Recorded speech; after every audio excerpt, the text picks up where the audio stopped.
Welcome back to the Hannahcast YouTube channel, and today I'm going to be giving you my thoughts and reaction to the New York Film Critics Circle Awards winners. There's certainly some films that need some critics push, whereas some films also, are probably doing well as is, but let's just talk about it right now, alright? First, let's talk about international film.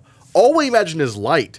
Now, if I'm not mistaken, this also won the Gotham Award last night, which is, I'm really wondering if All We Imagine is Light is going to start, making more splashes at critic circles, winning these international film categories. Because if it starts winning, even though it's not eligible at the Oscars because India did not submit it, it makes me wonder if this could be a sleeper contender, sort of like Anatomy of a Fall. We'll have to see. No Other Land won Best Nonfiction Film, which is Best Documentary Film. And, again, it won the Gotham Award last night for documentary. But, again, it's trying to cement itself as the frontrunner, and I'm getting scared because you definitely do not want to be a frontrunner in documentary.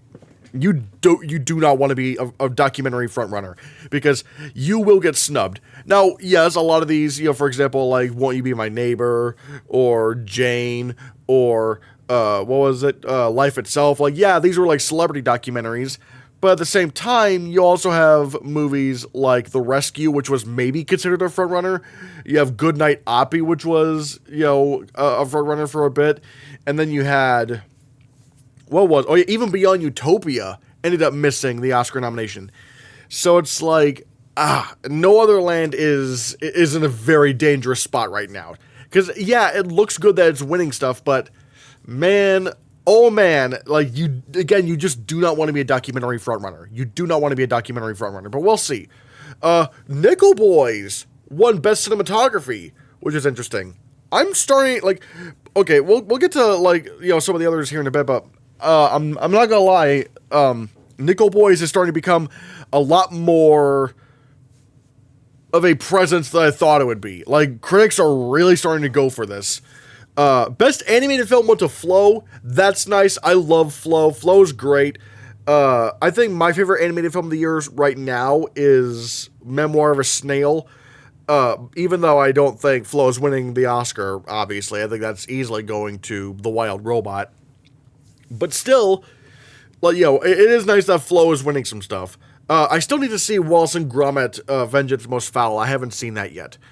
Best Screenplay went to Sean Baker for Anora. Now, one thing I will say is that it is the frontrunner, Anora is the frontrunner for original screenplay, but in the past 10 years, or even going back as to 2010, and probably a little bit even further than that, the only film that won Best Screenplay at the New York Film Critics Circle that ended up winning the Oscar was... what was it called? Manchester by the Sea. That's the only one that is, at least in the past decade, and again, going back even further than that a bit, that won the Oscar. So it's Again, it should be a layout for Anora, because there's not really much competition, unless, I don't know, I kind of want to look at my awards expert app. Yeah, there's The Brutalist, maybe Seed of the Sacred Fig. Nothing really else seems like a big frontrunner. So, I don't know, maybe Anora does end up taking it.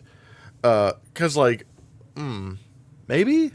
Because once Moonlight moved out of original screenplay, it kind of was a bit of a walk for Manchester by the Sea. At least once it seemed like La La Land was not winning screenplay.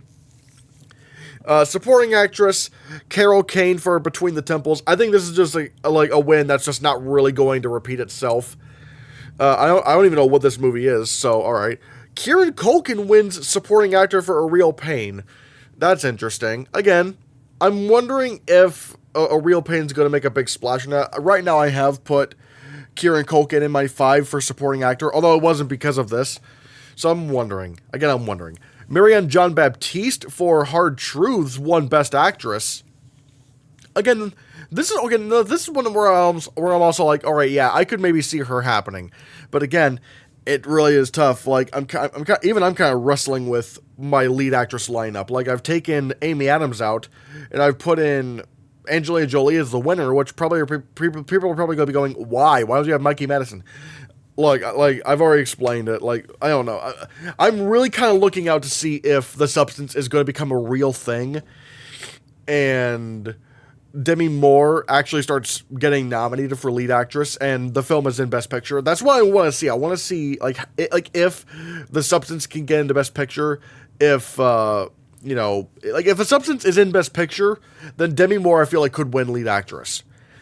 Adrian Brody won Best Actor for The Brutalist. That is a surprise. I mean, obviously, yeah, I've heard people were saying ravish things about him. But I guess I shouldn't be too surprised, considering what happens later on, but we'll get to that here in a bit.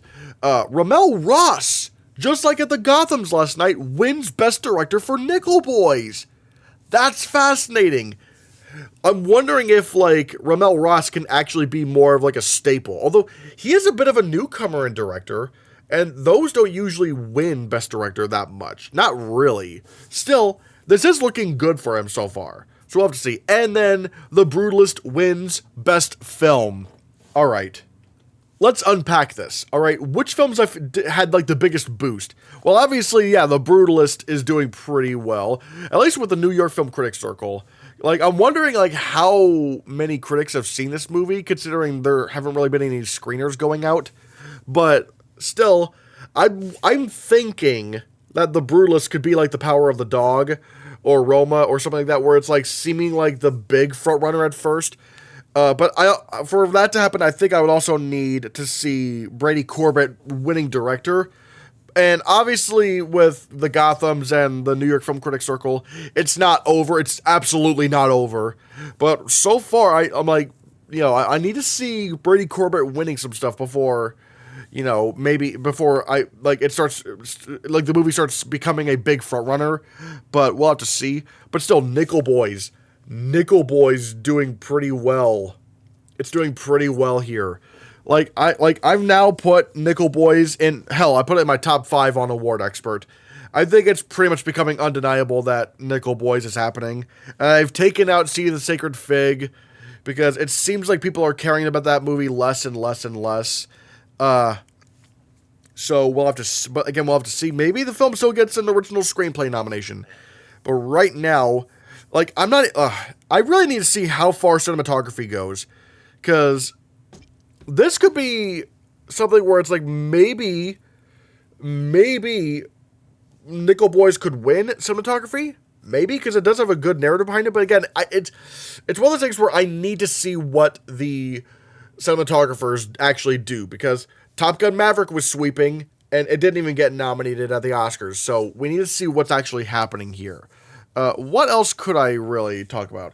Again, considering Sing Sing won the Gotham Awards last night, you know, it technically won the most awards. I mean, yeah, it won a social justice award, but still, 3 speeches up there.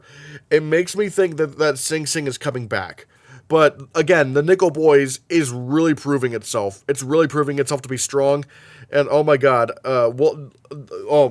it's just going to get more chaotic as the week goes on. Yeah, because tomorrow is the National Board of Review Awards winners.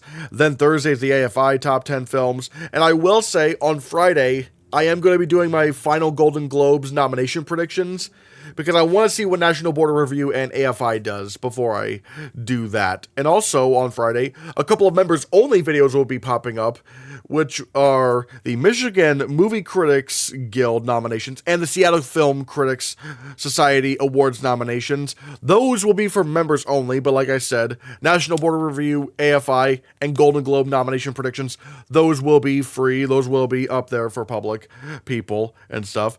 And so, yeah, now I want to pass the question off to you. What do you think of the New York Film Critics Circle winners? Like, which films do you feel like had the biggest boost?